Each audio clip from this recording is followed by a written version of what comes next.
జనగామ జిల్లా పెంబర్తి వద్ద ఉద్రిక్త పరిస్థితులు నెలకొన్నాయి. పార్టీ వర్కింగ్ ప్రెసిడెంట్ కేటీఆర్ నేతృత్వంలో బీఆర్ఎస్ బృందం కన్నెపల్లి పంప్ హౌస్ పరిశీలనకు వెళ్తున్న బీఆర్ఎస్ నేతలను పోలీసులు అడ్డుకున్నారు. దీంతో అక్కడ ఉద్రిక్తత పరిస్థితులు చోటు చేసుకున్నాయి.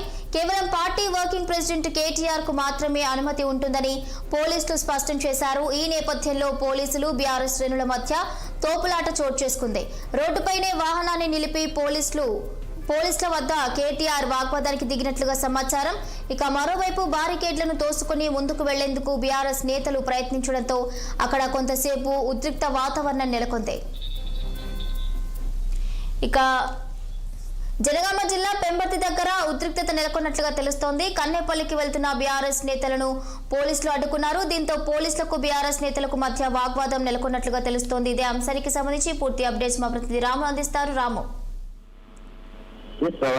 కన్నెపల్లి కేటీఆర్ కన్నెపల్లి పర్యటన మాత్రం వివాదాస్పదం అవుతుంది. ఈ రోజు ఉదయం హైదరాబాద్ నుంచి బయలుదేరి జనగామ వరంగల్ మీదుగా కన్నెపల్లి చేరుకోవాలని కేటీఆర్ ముందస్తుగా భావించి ఈ రోజు ఉదయం 8 గంటలకు బయలుదేరి వెళ్తున్న క్రమంలో ముందరగా జనగామ జిల్లా ఎంట్రెన్స్ లో పెంబర్తి ఆర్చ్ దగ్గర పోలీసులు కేటీఆర్ తో పాటు వస్తున్న కార్మాయిని ఆపివేసిన పరిస్థితి. ఒకవైపు ఇంతమందిని మేము అలో చేయము, అక్కడ శాంతి భద్రతకు విఘాతం కలిగే అవకాశం ఉంటుందంటూ పోలీసులకు కేటీఆర్ కు వాదించే క్రమంలో ఒకసారిగా కూడా బీఆర్ఎస్ పార్టీ శ్రేణులు పెద్ద ఎత్తున చేరుకుని ప్రభుత్వానికి వ్యతిరేకంగా నినాదాలు చేశారు. కేటీఆర్ తో పాటు ఎమ్మెల్యే కౌశిక్ రెడ్డి, గంగుల కమలాకర్ తో పాటు మరికొంతమంది పార్టీ ముఖ్య నేతలు కూడా ఉన్నారు. అసలు ఇది ప్రజాస్వామ్యమైన, ఒకవైపు మేము కన్నెపల్లి పంప్ హౌస్ పనితీరును పరిశీలించడానికి వస్తుంటే మీరు ఏ విధంగా ఇలా ఆపుకుంటారు? ఇప్పటికే మా కార్యకర్తలందరినీ కూడా మీరు హౌస్ అరెస్ట్ చేసి పోలీస్ స్టేషన్ కూడా అరెస్ట్ చేసేటట్టు వస్తుంది. అసలు ఏం జరుగుతుంది తెలంగాణలో, పోలీసుల రాజ్యం నడుస్తుందన్న విధంగా కూడా ఒకవైపు బీఆర్ఎస్ పార్టీ శ్రేణులు అయితే ఆగ్రహం వ్యక్తం చేసిన పరిస్థితి. ఒకవైపు పల్లారాయసర్ కూడా అక్కడ కలిగించుకుని పోలీసులకు చెప్పే ప్రయత్నం చేసినప్పటికీ కూడా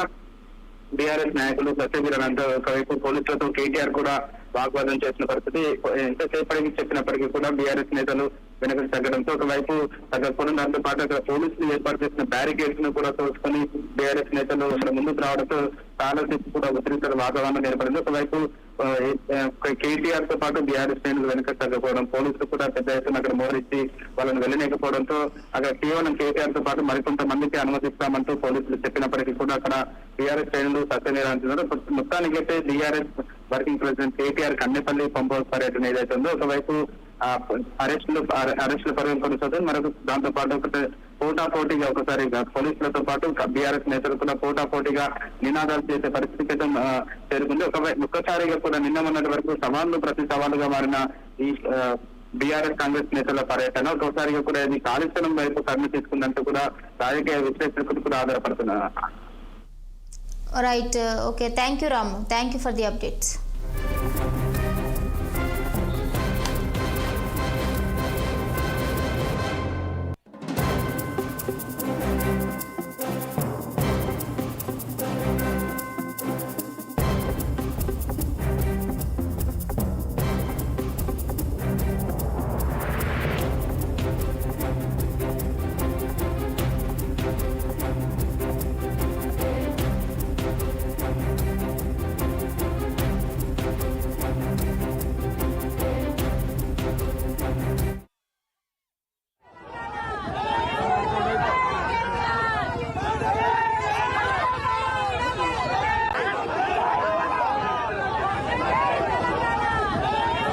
లక్ష క్యూసెక్కులు నీళ్లు కిందికి పోతుంటే వృధాగా పైన మొత్తం రిజర్వాయర్లన్నీ నోరెళ్లు పెట్టి చూస్తా ఉంది.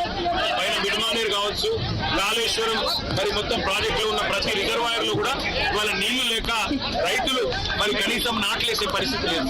కింద లక్ష క్యూసెక్కులు నీళ్లు ఏవైతే వృధాగా పోతున్నాయో వాటిని చూపెట్టడానికి రైతులు మొత్తం తెలంగాణలోని రైతాంగం మొత్తానికి ప్రభుత్వం యొక్క దుర్మార్గమైన వైఖరిని చూపెట్టడానికి కన్నెపల్లి దగ్గర పంప్ హౌస్ లో మోటార్లు చాలు చేస్తే మేడిగడ్డ బరాజ్తో సంబంధం లేకుండా ఇవాళ మొత్తం తెలంగాణను సస్యశ్యామలం చేసే విధంగా కాళేశ్వరం ప్రాజెక్టు కేసీఆర్ గారు డిజైన్ చేసినారు.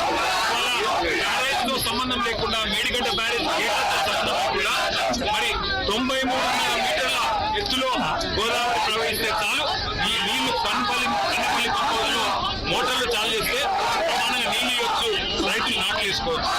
ఆ నీళ్లను చూపెట్టడానికి పోతుంటే జనగామలోనే అడుగుకునే ప్రయత్నం చేస్తా ఉన్నారు. ఈ ప్రభుత్వానికి ఇంత భయం ఎందుకని నేను అడుగుతున్నాను.